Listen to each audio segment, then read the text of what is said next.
വിവരങ്ങൾ. പാലക്കാട് കൊഴിഞ്ഞാമ്പാറയിൽ കവർച്ചയ്ക്കിടെ വൃദ്ധയെ തീയിട്ട് കൊലപ്പെടുത്തി.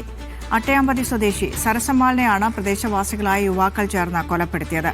സംഭവത്തിൽ പ്രദേശവാസിയായ യുവാവിനെ പോലീസ് കസ്റ്റഡിയിലെടുത്തിട്ടുണ്ട്. സലാം മുഹമ്മദ് നൽകും വാർത്തയുടെ കൂടുതൽ വിവരങ്ങൾ. സലാം, എന്താണ് സംഭവിച്ചത്? ഈ വൃദ്ധ ഒറ്റയ്ക്കായിരുന്നോ താമസിച്ചിരുന്ന വീട്ടിൽ? അവരൊറ്റയ്ക്കായിരുന്നോ? എങ്ങനെയാണ് ഈ കൊലപാതകം നടന്നത്?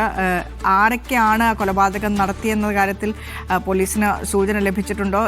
ഇപ്പോൾ കസ്റ്റഡിയിലായ യുവാവ് ഈ കുറ്റകൃത്യം നടത്തിയതായി സമ്മതിക്കുന്നുണ്ടോ? അതിനുശേഷം അല്പസമയം മുമ്പാണ് ഈ പിടിയിലായിട്ടുള്ള ഉദയകുമാറിനെ ഈ കൃത്യം നടന്ന സ്ഥലത്തെത്തിച്ച് പോലീസ് തെളിവെടുപ്പ് നടത്തിയത്. ആ സമയത്ത് ആ പ്രതി തന്നെ കൃത്യമായി എന്താണ് സംഭവിച്ചതെന്ന കാര്യം വിവരിക്കുന്നുണ്ട്.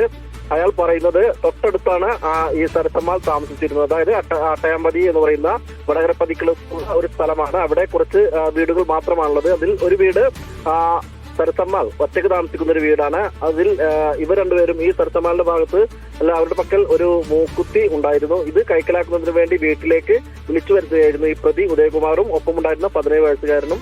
അതിനുശേഷം വീട്ടിനകത്തേക്ക് കൊണ്ടുപോയി അവിടെ വെച്ച് അടിച്ചു. അതിന് വടിവാൾ ഉപയോഗിച്ച് വെട്ടുകയും ചെയ്തു. അങ്ങനെ മരണം ഉറപ്പുവരുത്തിയതിനു ശേഷം തൊട്ടടുത്ത് തന്നെയുള്ള ഒരു ശുചിമുറിയിൽ കൊണ്ടുപോയി കത്തിക്കുകയായിരുന്നു. കത്തിച്ചതിനു ശേഷം അവശിഷ്ടങ്ങൾ ആ വീടിന് പിറകുവശത്ത് കുഴിച്ചു മൂടുകയും ചെയ്തു. ആ ഒരു കൃത്യം കൂടി അല്ലെങ്കിൽ ആ നടപടി കൂടി പോലീസിന് സ്വീകരിക്കേണ്ടതുണ്ട്. ഈ കുഴിച്ചിട്ട മൃതദേഹം പുറത്തെടുക്കുന്ന ഒരു നടപടി കൂടി പോലീസ് സ്വീകരിക്കേണ്ടതുണ്ട്. അതിനുള്ള ശ്രമങ്ങളിലാണ് ഇപ്പോൾ പോലീസ് ഉള്ളത്. ഇപ്പോൾ പ്രതിയെ ഈ കൃത്യം നടന്ന സ്ഥലത്ത് വെച്ച് തെളിവെടുപ്പ് നടത്തി കൃത്യമായി ഈ പ്രതി എന്താണ് സംഭവിച്ചെന്ന കാര്യമൊക്കെ തന്നെ പോലീസിനോട് വിവരിക്കുകയുണ്ടായി. ഏതായാലും അതിക്രൂരമായ ഒരു കൊലപാതകം തന്നെയാണ്. കേവലം ഒരു മൂക്കുത്തി കൈക്കലാക്കുന്നതിന് വേണ്ടി, ചെറിയൊരു സാമ്പത്തിക ലാഭത്തിന് വേണ്ടി ഒരു വൃദ്ധയെ കൊലപ്പെടുത്തുന്ന ഒരു ക്രൂരമായ കൊലപാതകം തന്നെയാണ്, കൃത്യം തന്നെയാണ് ഈ പ്രതികൾ നടത്തിയത്. ഇതിൽ ഇനി 17 വയസ്സുകാരനെ കണ്ടെത്താറുണ്ട്. അതിനുള്ള ശ്രമവും പോലീസ് തുടങ്ങിയിട്ടുണ്ട്. ഈ രണ്ടുപേർ മാത്രമാണ് ഈ കുറ്റകൃത്യത്തിൽ പങ്കെടുത്തത് എന്നാണ് പോലീസിന്റെ ഒരു പ്രാഥമിക നിഗമനമായിട്ട് പുറത്തേക്ക് വരുന്നത്. അതിനുശേഷം 2 പേർ ചേർന്ന് ചെയ്തു എന്നുള്ളതാണ് പോലീസ് ഇപ്പോൾ കണ്ടെത്തിയിരിക്കുന്നത്. അതായത് ഇപ്പോൾ നിലവിൽ പിടിയിലായിട്ടുള്ള ഉദയകുമാറും ഒപ്പമുള്ള 17 വയസ്സുകാരനായിട്ടുള്ള ആൾ, അയാളുടെ പേരുവിവരങ്ങൾ ഇപ്പോൾ ലഭിച്ചിട്ടില്ല. ആളും ചേർന്നാണ് ഈ കൃത്യം നടത്തി എന്നുള്ളതാണ് പോലീസ് നൽകുന്ന വിശദീകരണം. ജൂൺ 10-നാണ് ഇവരെ കാണാതാവുന്നത്. സരസമ്മാൾ ഒറ്റക്കാണ് താമസിച്ചിരുന്നത്. അവരുടെ മകൾ തമിഴ്നാട്ടിലാണ്. അവരുടെ മകനാണ് ഇവർക്ക് ഭക്ഷണം ഉൾപ്പെടെയുള്ള കാര്യങ്ങളൊക്കെ തന്നെ വീട്ടിലെത്തിച്ച് നൽകാറുള്ളത്.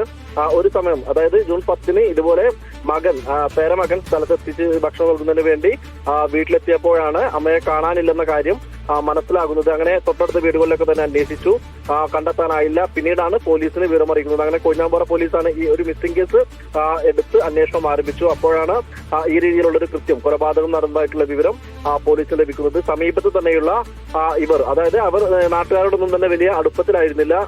തമിഴ്നാട്ടിൽ നിന്നും വന്ന് ഇവിടെ താമസമാക്കിയവരാണ്. അതിൽ 2 പേർ, ഇവർ നേരത്തെയും ക്രിമിനൽ കേസുകൾ പ്രതിയാണ്. അതോടൊപ്പം തന്നെ സ്ഥിരമായി മദ്യപിച്ച് അവിടെ പ്രശ്നമുണ്ടാക്കുന്ന ആളുകളുമാണ്. അങ്ങനെയാണ് പോലീസ് ഇവരിലേക്ക് അന്വേഷണം നീട്ടുന്നത്. ഇവരിൽ നിന്നും ഈ ഉദയകുമാറിനെ കസ്റ്റഡിയിലെടുക്കുകയും അങ്ങനെ ചോദ്യം ചെയ്തപ്പോഴാണ് ഈ രീതിയിലുള്ള ഒരു കൊലപാതകം, ഈ മൂക്കുത്തി ഈ അമ്മയുടെ കൈക്കലുണ്ടായിരുന്നു, അത് കൈക്കലാക്കുന്നതിന് വേണ്ടി ആസൂത്രണം ചെയ്തൊരു കൊലപാതകം വീട്ടിലേക്ക് വിളിച്ചു വരുത്തി അകത്തേക്ക് കൊണ്ടുപോയി വടിവാൾ ഉപയോഗിച്ച് വെട്ടിക്കൊലപ്പെടുത്തുകയും പിന്നീട് ശുചിമുറിയിലെത്തിച്ച് കത്തിച്ചു. അതായത് മരണപ്പെട്ട സരസമ്മാളിന്റെ മൃതദേഹം കത്തിക്കുകയും പിന്നീട് അവശേഷങ്ങൾ വീടിന് പുറകുവശത്ത് കുഴിച്ചിട്ടതാണ് എന്നുള്ള കാര്യം പോലീസിനോട് ഈ പ്രതി ഉദയകുമാർ പറയുന്നത്. അങ്ങനെയാണ് പോലീസ് ഇതൊരു കൊലപാതകമാണെന്ന കാര്യം കണ്ടെത്തുകയും ചെയ്തിരിക്കുന്നത്. ഇനിയുള്ള നടപടി നേരത്തെ പറഞ്ഞതുപോലെ കൂട്ടുപ്രതിയായിട്ടുള്ള 17 വയസ്സുകാരനെ കണ്ടെത്തുക, അതോടൊപ്പം തന്നെ കുഴിച്ചിട്ട മൃതദേഹം പുറത്തെടുക്കുക. ഈ 2 നടപടിയിലാണ് പോലീസിന് സ്വീകരിക്കേണ്ടതുള്ളത്. അതുകൊണ്ട് തന്നെ ഡിവൈഎസ്പിയുടെ നേതൃത്വത്തിൽ, ചിറ്റൂർ ഡിവൈഎസ്പിയുടെ നേതൃത്വത്തിലുള്ള പോലീസ് സംഘമാണ് ഇപ്പോൾ ഈ സ്ഥലത്ത് കേന്ദ്രീകരിച്ച് അന്വേഷണം മുന്നോട്ട് കൊണ്ടുപോകുന്നത്. ഏതായാലും ഈ 17 വയസ്സുകാരനെ കുറിച്ചുള്ള സൂചനകൾ പോലീസ് ലഭിച്ചിട്ടുണ്ട് എന്നുള്ളതാണ് നമുക്ക് ലഭിക്കുന്ന വിവരം. അല്പസമയത്തിനുള്ളിൽ തന്നെ, ഏതാനും ദിവസങ്ങൾക്കുള്ളിൽ തന്നെ പിടിയിലാകുമെന്നുള്ളതാണ് നമുക്ക് ലഭിക്കുന്ന സൂചന. ശരി, സലാം മുഹമ്മദ് നൽകുകയായിരുന്നു പാലക്കാട് നിന്നും വിവരങ്ങൾ.